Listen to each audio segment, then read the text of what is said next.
வணக்கம் Rudra TV channel நேர்களே.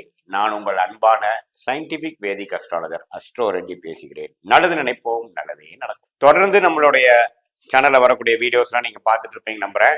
Scientific வேதிக் astrology முறையில எந்தவித மூட நம்பிக்கையிலையும் போகாமல் உள்ளது உள்ளவாறு இதையும் மிகைப்படுத்தாமல் பார்த்து கொண்டிருக்கிறோம்.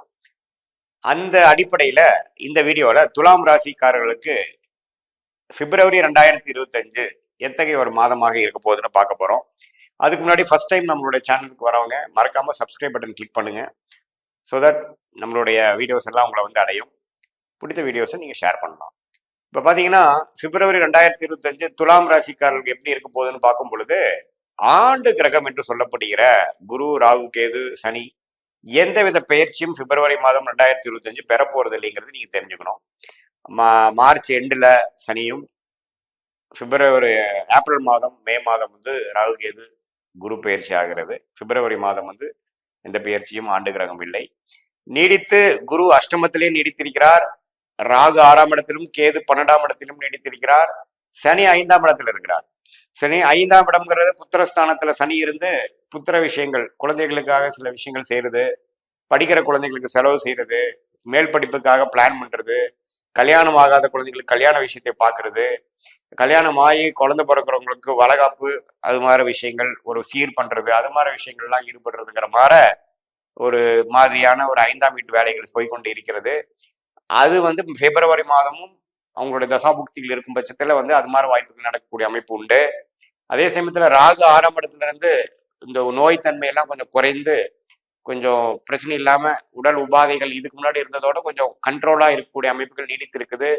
12ஆம் இடத்துல கேது இருந்து குரு பார்வை பெற்று விரயங்களும் கொஞ்சம் ஆன்மீக விஷயத்துக்காக, சில பக்தி விஷயத்துக்காக, உங்களுக்கு பிடித்த சில தேடுதல் விஷயத்துக்காக சில செலவிடுதல், அதுக்காக உங்க மைண்டை வந்து செலுத்துறது, கொஞ்சம் ஆன்மீக விஷயத்துல போகக்கூடிய அமைப்புகள், அதெல்லாம் கண்டிப்பா துலாம் ராசிக்காரர்களுக்கு வயசு வித்தியாசம் இல்லாமல் கொஞ்சம் கொடுக்கக்கூடிய அமைப்புகள் இருக்கு. குறிப்பா சீனியர் சிட்டிசனுக்கு வரக்கூடிய அமைப்புகள் நீடித்திருக்கிறது. ஸோ ஆண்டு கிரகம் வந்து அஷ்டமத்துல இருக்கக்கூடிய குரு தான் பாத்தீங்கன்னா எல்லாமே ஒரு கிணத்துல போட்ட மாதிரி, எந்த ஒரு பெரிய முயற்சிகளும் எடுத்து பண்ண முடியாத மாதிரி எல்லாமே கொஞ்சம் ஸ்லோவா போயிட்டு இருக்கிற அமைப்புகள் கொடுக்கக்கூடிய அமைப்பு இருக்கு. அது வந்து ஏப்ரல் மாதம், மேக்கு அப்புறம் வரக்கூடிய குரு பயிற்சினால துலாம் ராசிக்காரர்களாம் நல்லா இருக்க போறாங்கிறது நம்ம ஆல்ரெடி புத்தாண்டு பயிற்சியிலேயே பலன்களையே பார்த்துருப்போம். பிப்ரவரி மாதம் வந்து அது வந்து எந்த மாற்றம் இல்லாமல் அஷ்டமத்திலே இருக்கிறார்கள் தெரிஞ்சுக்கணும். மாத கிரகங்கள் எப்படி இருக்கிறாரு துலாம் ராசிக்கு வைத்து பார்க்கும் பொழுது, சுக்கிரன்கிற ராசி அதிபதி 6ஆம் இடத்துல உச்சம் பெற்றிருக்கிறது நல்ல விஷயம். பட் இருந்தா அவர் ராகுவோட சேர்ந்திருக்காருங்கிறத நம்ம தெரிஞ்சுக்கணும். எப்பவுமே ராகு கேதுவோட ஒரு சுபகிரகம் சேரும் பொழுது பாதிக்கப்படுகிறார். ராகு இருக்கும் எந்த கிரகத்தோட சேர்றாரோ அந்த கிரகத்தை பீடிப்பார். அந்த கிரகத்தோட காரத்துவத்தையும் ஆதிபத்தியத்தையும் அவர் எடுத்து செய்வார் அப்படிங்கிறது ஒரு விஷயம். அதே சமயத்துல ராகுவோட ஒரு 6 டிகிரி, 8 டிகிரி, 10 டிகிரி பக்கத்துல வரக்கூடிய கிரகங்கள் அதோட வலிமை இழக்கிறது, வீக் ஆகுது, அதோட ஸ்ட்ரென்த் வந்து கொஞ்சம் குறையுதுங்கிறதான் உண்மை. அந்த அடிப்படையில சுக்கிரன் பாத்தீங்கன்னா உச்சம் சுக்கிரன் வந்து ராகுவோட சேரும் பொழுது சுக்கிரன் கொஞ்சம் பாதிக்கப்படுகிறார். ராசி அதிபதியாகிய சுக்கிரனே அப்படி இருக்கிறனால கொஞ்சம் உங்களோட மென்டல் கிளாரிட்டியில வந்து சில டென்ஷன் ஆகுறது, கிளாரிட்டியில கொஞ்சம் மிஸ் ஆகுறது, தேவையில்லாம பயப்படுறது, தேவையில்லாம பேராசைப்படுறது, அது மாதிரி சில ஸ்டெபிலிட்டி இஷ்யூஸ்லாம் கொஞ்சம் வர வாய்ப்பு இருக்கு. அது குறிப்பா ஒரு வயது வயது வந்த பெண்ணங்களாக இருக்கட்டும், ஆணாக இருக்கட்டும், ஒரு 24 to 30 வயசுக்குள்ள இருக்கிறவங்க கொஞ்சம் உணர்ச்சி வசப்படுறது, எதிர்பாலத்தினர் மேல ஒரு ஈர்ப்பாகிறது, ஒரு அந்நியர் பீப்புளோட பழகுறது, நட்பு வந்து காதலா மாறுறதுங்கிற மாதிரி சில விஷயங்கள் வர வாய்ப்பு இருக்கு. கொஞ்சம் பார்த்துக்கணும். குறிப்பா சுக்கிர திசை நடக்கிறவங்களுக்கு, ராகு திசை நடக்கிறவங்களுக்கு இது மாதிரி விஷயங்கள் நடக்கும். கொஞ்சம் கவனமா இருக்க வேண்டிய அமைப்பு. நீங்க பண்றது வந்து கிளாரிட்டியோட பண்றீங்களா, அல்லது எமோஷனல் விஷயத்துக்கு நீங்க வந்து விக்டிமா ஆயிடுறீங்களா, அல்லது நீங்க வந்து அது தெரிஞ்சோ தெரியாமலோ நாம வந்து ஒரு சமயோஜ புக்தி இல்லாமல் செயல்பட்டுறோமாங்கிறதுல கொஞ்சம் கவனமா இருக்கணும். புதன்கிற ஒரு அருமையான ராஜயோக அதிபதி துலாம் ராசிக்கு எப்படி இருக்காருன்னா 4ஆம் இடத்துல இருக்கிறது மிகவும் சிறப்பு. பிப்ரவரி 11ஆம் தேதிக்கு அப்புறம் அவரு 5ஆம் இடத்துக்கு போடுறது ஒண்ணுமே ஒரு நல்ல ஒரு அமைப்பு. காதல் விஷயம், அது மாதிரி விஷயத்துல ஜெயிக்கக்கூடிய அமைப்பு, அறிவு நல்லா வேலை செய்யக்கூடிய அமைப்பு, மாணவர்கள்லாம் நல்லா படிக்கக்கூடிய அமைப்பு. குருவின் பார்வையிலேயே புதன் வந்து முதல் 2 வாரம் இருக்கிறதுனால படிக்கிறதுல வந்து நல்லா சிறப்பாகவும், நல்ல ஒரு புத்தி கூர்மையாகவும், கான்சென்ட்ரேஷனாகவும், ஃபோக்கஸாகவும் இருக்கக்கூடிய அமைப்புகள் கண்டிப்பா பிப்ரவரி மாதம் குறிப்பாக முதல் 2 வாரம் இருக்கு.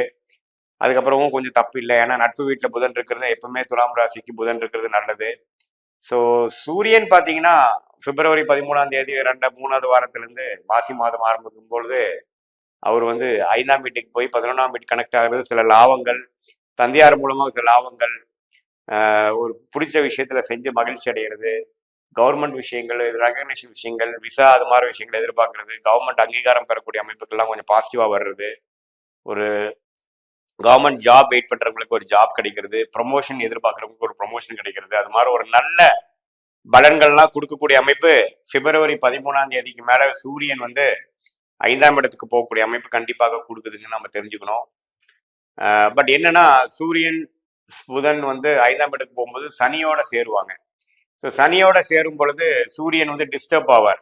ஸோ அது ஒரு குறிப்பா ஒரு 3-4 நாட்கள் பார்த்தீங்கன்னா, குறிப்பா ஒரு பிப்ரவரி 20ஆம் தேதிக்கு மேல ஒரு 25க்குள்ள சூரியனும் சனியும் பக்கத்துல வரக்கூடிய அமைப்புகள் 20 அது வரக்கூடிய அமைப்பு இருக்கு. அந்த டைம் மட்டும் கொஞ்சம் டிஸ்டர்பன்ஸ் இருக்குமே ஒழிய அது பெரிய பாதிப்பு கொடுக்காது. தந்தையாருக்கு சில உடல்நல கோளாறு கொடுக்க வாய்ப்பு இருக்கு. ஸோ பொதுவாக செவ்வாய் பார்த்தீங்கன்னா 9ஆம் இடத்திலே நீடித்திருக்கிறது. தந்தையார் விஷயத்துல எங்கேயுமே கொஞ்சம் உடல் உபாதைகள் அது மாதிரி விஷயங்கள், பூர்வீக விஷயத்தில் பாக்கியத்துல சில சங்கடங்கள் அது மாதிரி சில விஷயங்கள் வரக்கூடிய அமைப்பு இருக்கு.